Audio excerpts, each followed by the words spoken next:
మాస్కా Das hero Vishwak Sen ఈరోజు ఆయన చేయబోయే సినిమాకి పూజా కార్యక్రమాలైతే జరిగాయి. త్వరలోనే 'లైలా' అనే చిత్రంతో అమ్మాయి గెటప్‌లో అదరగొట్టబోతున్నాడు విశ్వక్ సేన్. మొదటిసారిగా విశ్వక్ సేన్ అమ్మాయి గెటప్‌లో కనిపించబోతున్నాడు. రొమాంటిక్ యాక్షన్ ఎంటర్‌టైనర్‌గా ఈ సినిమా అయితే రాబోతుంది. రామ్ నారాయణ్ విశ్వక్ సేన్‌ను లైలాగా ఇంతకుముందు ఎప్పుడూ లేని విధంగా ఈ పాత్రలో చూపించబోతున్నాడు. అది కూడా శక్తివంతమైన స్క్రిప్ట్‌ను సిద్ధం చేసుకున్నాడు. త్వరలోనే ఈ సినిమా షూటింగ్ కూడా ప్రారంభమవుతుంది. ఈ మూవీలో ఆకాంక్ష శర్మ హీరోయిన్‌గా నటిస్తుంది. ఈ మూవీకి సంబంధించిన ఫస్ట్ లుక్‌ని ఈరోజు రిలీజ్ చేశారు. ఈ లుక్‌లో విశ్వక్ సేన్ అమ్మాయిలా రెడీ అయ్యాడు. ఈ ఫస్ట్ లుక్‌లో క్లోజ్‌గా కళ్ళు మాత్రమే కనపడేలా పోస్టర్‌ని రిలీజ్ చేశారు.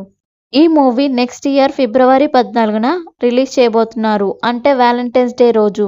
ఆ పోస్టర్‌లో కళ్ళు చూసిన తర్వాత మీకేమనిపించింది? నాకైతే ఒక అమ్మాయిని చూసినట్టే అనిపించింది. విశ్వక్ సేన్‌కి ఈ గెటప్ చాలా బాగా సెట్ అయిపోయింది. ఇప్పుడే ఇలా ఉందంటే మూవీలో ఎలా ఉండబోతుందో చూడాల్సిందే ఫ్రెండ్స్.